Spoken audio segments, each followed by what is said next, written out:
Hello everyone, welcome back to another video. My name is Brooklyn and today's video is going to be the end of year book tag. I did this last year and I wanted to do it again to see if my answers changed a little bit, and it's just nice to kind of like sum up the year in one little go with a few questions. So if you're seeing this, consider yourself tagged. You don't have to do it, but if you want to do it, tag me in your video so I can see and watch yours, because I love watching these videos towards the end of the year. They're so good to watch. But let's get into it. The question is, are there any books that you started this year that you need to finish? I've been pretty good this year with not leaving books too open-ended and like leaving them for ages, but I do have some books that I have started in December that I would like to finish before the end of the year, but I think I'm being a bit too optimistic. So I will show you my pile of books that I'm currently reading or wanting to read. I lied, it's not a pile yet. But first, I am halfway through The Nightmare Before Christmas. I picked this up in a recent vlog and I was really liking it, but I just wasn't in the mood for it and I just kept putting it down. So I was like, I'm just going to put it down for a little bit longer and I might read this towards the end of the month, a bit closer to Christmas when I'm feeling more of the vibes.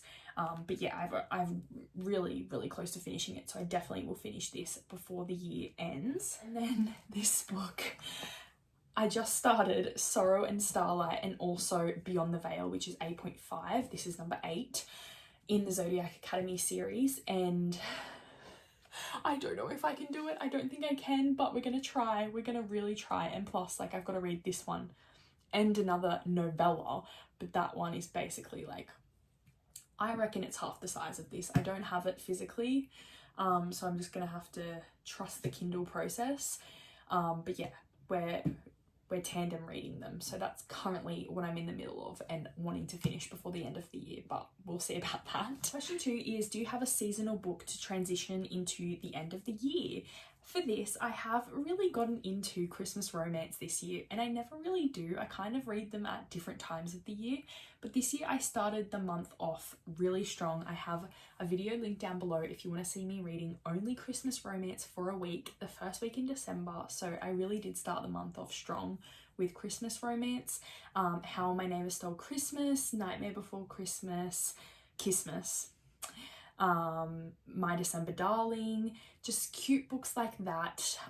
They really got me in the mood for this season, and yeah, it's been so much fun. I'm really enjoying it. Number 3 is release that you're still waiting for, and I'm actually not. I'm all good for now. Luckily, there are so many next year, which I'll also link my 2025 most anticipated book releases down below. But yeah, there's nothing that I'm looking forward to this month.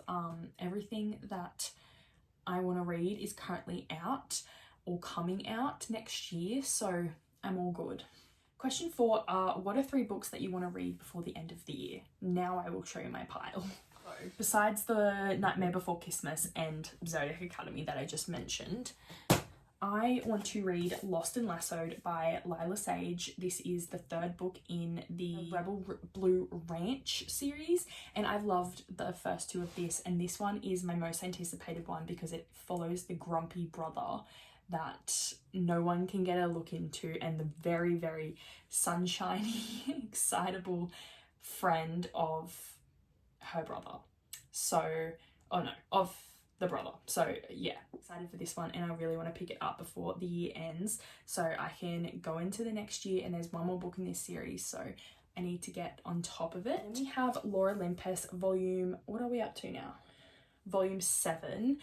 I can't believe I haven't read this yet, but I will definitely read this one. This is like for certain that I will finish this by the end of the year because like it's a graphic novel. It's amazing. I love this series so much. You've heard about this so much on my channel, like I always am talking about them.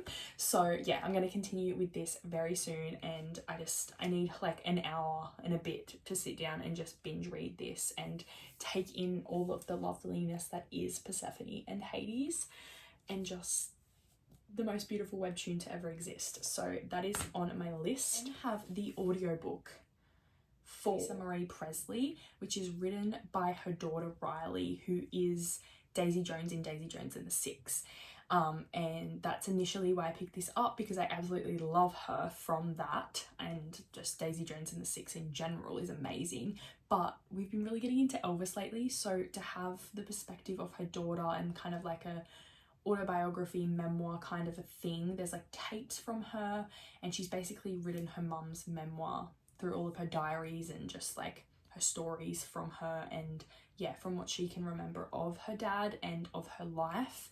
And yeah, it's really interesting so far. I think I'm like 30% in, so I'm going to continue listening to that by the end of the year. So hopefully I can get these 3 books done, as well as a whole other 2 books, but we shall see. We shall see how that one goes. Confident in myself, but we're going to try it out. The 5th question is that you think could still shock you and become your favourite book of the year. I don't think so. Like, honestly, Zodiac Academy, it has been amazing, and they'll always like be amazing, so that will shock me to the core because of what happens in it, but it won't shock me because I know it's going to be good. So I know they're going to be good. I don't think Lost and Lassoed is going to be a favourite. Nightmare Before Christmas, I kind of put it down, so definitely not a favourite either. And then the other one is a memoir, so that doesn't count. But yeah, I think I'm in the clear for my favourite book. But yeah, last question is, have you already started making plans for your reading in 2025? And yes, I definitely have. I just released my 2025 reading and booktube goals, so that will be linked down below for you to have a little squiz at. And yeah, I'm very excited for the next year. I'm hoping to read 50 more books than I did this year, so 150 books amongst a lot of other goals. And yeah, I have big plans. I'm really hoping I can achieve them. First year not being in uni, so I feel like that's really going to be more accountable for my reading, and I'll have a lot more dedicated time for it, so I'm really looking forward to that. And yeah, I'm just excited to go into another year with booktube and with my bookish friends, talking about books, doing all things book related. It's gonna be good, and yeah, I'm excited. So I hope you've enjoyed this video. Let me know what your answers are to these questions. If you don't want to make a video, that's so fine. Let me know in the comments some of the answers if you want to. I will love to see that. And yeah, I shall see you in my next video. Bye.